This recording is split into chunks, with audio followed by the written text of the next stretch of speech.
moderator. In this session, Drone Journalism 101, we will learn about the use of technology, new technology, drone in newsroom settings. How can we utilize it to produce journalism stories? What kind of stories could we potentially craft with the technology? What about the cost? And is it a common practice in newsroom across the United States? We'll hear this and many more from Ben.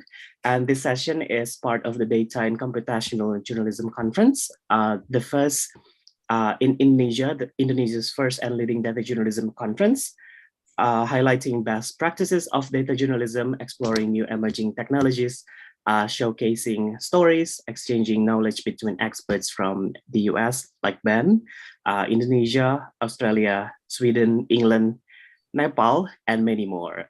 This conference is fully funded by the United States Embassy in Jakarta. So before I introduce Ben, I would like to let you know that we'll have a session for question and answer. You could drop your question in Q&A box, either in English or Bahasa Indonesia. We could help translating it later. I would like to also let attendees know that Indonesian interpretation is available. Should you want it, you could access it by clicking the interpretation box, like a globe icon below your screen, and choose Indonesian.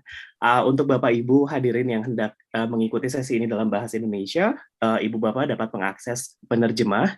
Ada teman kami, Mbak Deva, bisa diakses dengan mengklik kotak dengan logo bola dunia di bawah, interpretation, dan pilih bahasa Indonesia. So without further ado, Ben Kramer is a journalism technologist developing enduring applications for drone, immersive, and other emerging and emerged media technologies. He focuses on democratizing access to hardware and software tools, including the use of open source platforms and low-cost hacks and materials. His works have earned so many accolades. For his works in media, Ben was a Forbes 30 Under 30 honoree. He also the Beta Fellow at BuzzFeed's Open Lab for Journalism, Technology, and the Arts. He has worked on projects with various leading organizations worldwide, from civil society organizations, government agencies, and universities. That includes Tau Center for Digital Journalism at Columbia University, New York. The Ford Foundation is Africa, USC, Annenberg, and many, many more.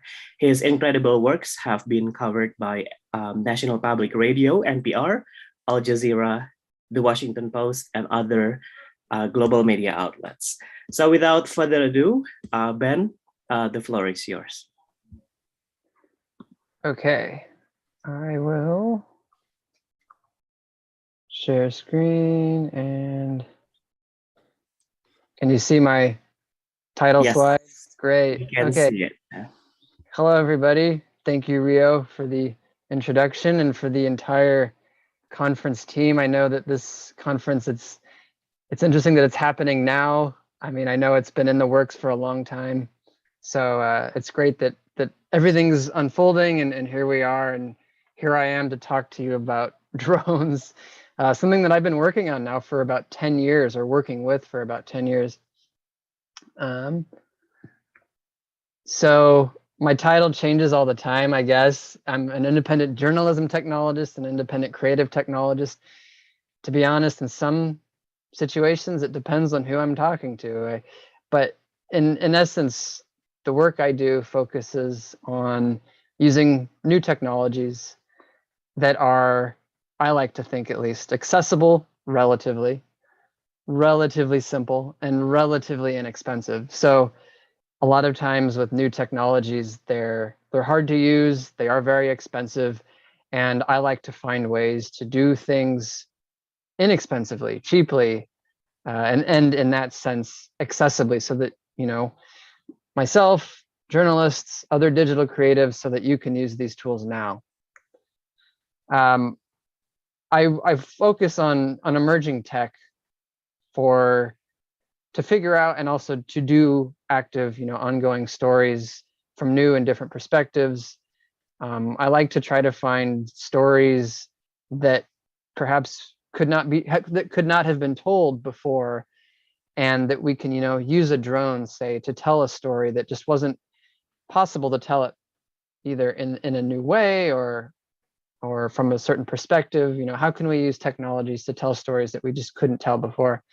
I do a lot of work with immersive mediums, so virtual reality, augmented reality, and I'm really interested in sort of audience engagement with these new forms of media, with these 3D virtual reality, augmented reality mediums. And so drones are really a part of this bigger sort of technology ecosystem, and that's really important. So sure, this is a sort of drone journalism 101, but you cannot not talk about these other technologies too, because they all kind of swirl together and they work together very seamlessly. And that's what my work really focuses on, is sort of colliding these different emerging techs. And so I will focus on drones, and a lot of the work that I've done has been in the journalism context, but it's also been in the university sort of research side of things.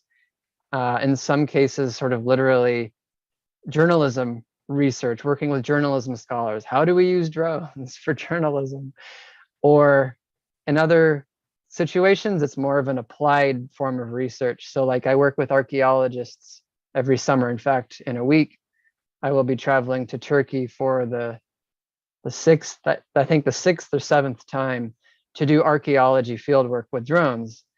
And what I will share in a little bit will sort of reveal how I've taken technical drone applications from archaeology and brought them to journalism. In fact, I've learned a lot from archaeologists in terms of visual documentation methods and ways of using new technologies like drones. If you want to look to another industry or another field for inspiration, look at archaeology, because when you think about it, they deal a lot with new technologies and visual documentation of archaeological excavations. But anyway, I digress. Yeah, I've worked with a lot of different organizations. I was a Forbes 30 Under 30 in 2019 for all this kind of emerging media work. And of course, the story comes first. That's a given. A lot of people say that. Everybody, I think, says that who works with new technology, but it's true. And these technologies, drones especially, are just a tool. I believe very strongly in interdisciplinary work and exploration. So like I was talking about archaeology and working with archaeologists. Frugal innovation, again, not being stopped by the price tag. How can we do this work with new technologies inexpensively? And I think especially in the Global South context, this is really important. And I'll talk about this more in the presentation, but I really believe in not getting stuck because of how much something costs. There's always usually a less expensive way to go about it. And a lot of times it's less thinking and more making, more doing. So try to just work with the technologies, work with the software, work with the hardware, and learn it. Figure out, take it to an open area, a park. Take your drone to a park, learn how to fly it, learn how to do novel sort of workflows with your drone.